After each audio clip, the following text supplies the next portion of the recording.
Hey, Celtics fans, hope you guys enjoyed NBA All-Star Weekend, and with the second half upon us, this is the perfect time to subscribe to Boston Celtics Today. So hit that big red button right now.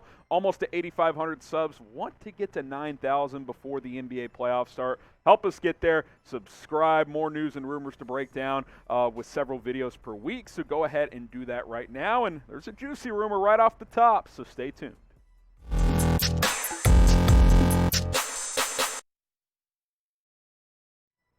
Welcome into Boston Celtics Today by Chat Sports. I'm your host, Harrison Graham, back with a fresh batch of news and rumors to catch you guys up on today's show. Let's talk Anthony Davis trade here on Boston Celtics Today by Chat Sports. Could AD end up in Boston as soon as next season? Obviously, a trade can't happen right now as the trade deadline has passed, but those talks could pick back up next season. There's been some rumors out there about Jaylen Brown and Jayson Tatum, of course, for a while. Those have stymied a bit as the Celtics ended the first half playing really, really well. But now there's rumors out in L.A. that trading Anthony Davis this offseason could make some sense. Obviously, he's been banged up all year. He was hurt a lot last year. And, we said for a while on this show that Boston could use a really good, skilled big man. So let's kind of take a look at this. Adam Taylor had this quote saying, it was no secret Danny wanted him, being AD, in 2019. He would have given up Tatum in a heartbeat for Anthony Davis. They wanted to offer Brown, but it would have come down to Tatum, and he would have done it in the end, I think. Now, the Lakers want Tatum back, but there is no way the Celtics can do that. But put AD in a deal with Horton-Tucker for Jaylen Brown, Marcus Smart, and Aaron Nesmith. The Lakers would have to consider that. I'd take it, said the executive who spoke on the condition of anonymity. I'll tell you what, I'm not trading Jaylen Brown or Jayson Tatum at this point for Anthony Davis. Would I have traded Jaylen Brown last year for Anthony Davis?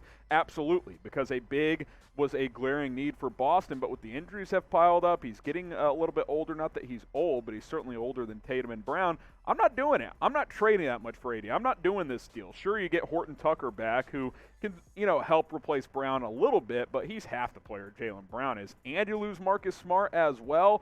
Sure, Smart's overpaid, but if Anthony Davis can't stay healthy, that's kind of a tough sell to me, to split up Tatum and Brown for Anthony Davis. Now, if I knew Davis was going to play 70 games a year and be that 25 and 12 guy as a big, him and Jayson Tatum as a 1-2 punch, sure, that's different. But he hasn't been that guy. He hasn't been able to stay healthy really at all in his career, especially at a, often enough. 2 years ago when LA won the title, it was great, and he was awesome, but the last two seasons, he has not been able to stay healthy. So who wins this trade? Type BOS for the Celtics, type LAL for the Lakers. Who wins this trade in your opinion? Let me know down in the comments. I think AD's too injury prone to give up Brown. Like I said, I'm not doing it. I'm not trading Jaylen Brown for Anthony Davis. I would trade him for Nikola Jokic, Joel Embiid, who has some injuries, but he's just next level for a big. But I'm not doing it for AD. And I like AD. 23 and 10, those don't grow on trees for big men. But he's only played in 37 games this year. The three-point shots disappeared for him, by the way. Not that he was ever great at it, but he was, 30, 35% there for a while. That's not a part of his game anymore. And he's proven he can't be a lead dog. Not that he would have to be that. He could be the Robin to Tatum's Batman, but I'd rather keep Brown and pursue other opportunities. Now, if trading for Anthony Davis without giving up Jaylen Brown were on the table, okay, that's different. I don't know, in some weird universe, LeBron wants out of L.A. and they just blow it up. Okay, yeah, sure, trade for Anthony Davis, but I'm not doing it to give up Jaylen Brown. I'm just not going to.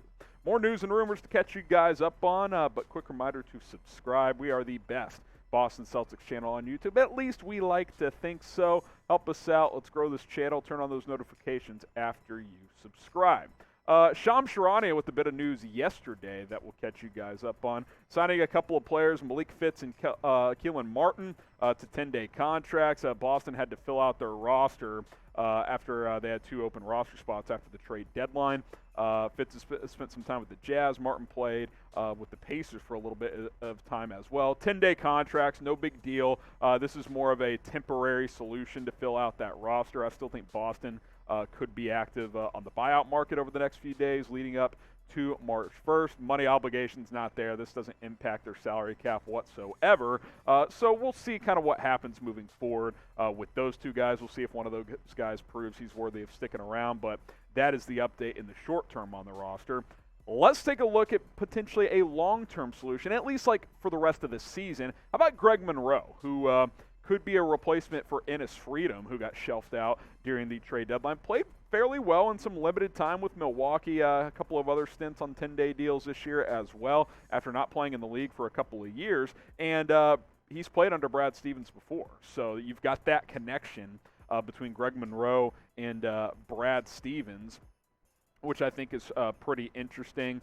Monroe, kind of a traditional big who doesn't space the floor, but he can grab some rebounds. He's skilled around the basket, and I think he's certainly a piece that would give you some backup big minutes if you needed to do so. Could it give you 10 minutes off the bench, which is what Enes Freedom was basically giving you?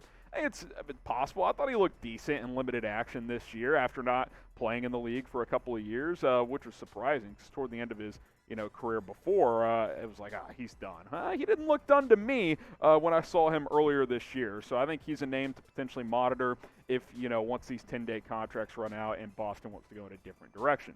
Should the Celtics sign Greg Monroe? Type Y for yes. Type in for no. Let us know what you guys think down in the comments. Should Boston sign Greg Monroe? Let's talk Dennis Smith Jr. here on Boston Celtics today. DSJ waived by the Portland Trail Blazers and actually played pretty darn well, but he's been sidelined with injuries, dealing with an elbow injury right now. And I do think he could be a guy to add to the roster for Boston once their current 10-day contract guys run out. Got a pair of players on those. But Dennis Smith, who obviously came into the league in 2017, had a good rookie year with the Mavs, hit a few poor seasons after he got traded, but was playing fairly well for Portland, 42% from the floor. The three-point shot certainly hasn't been there, but I thought he was kind of finding his game again before he got injured. I'd take a flyer on Dennis Smith. The athletic ability is off the charts.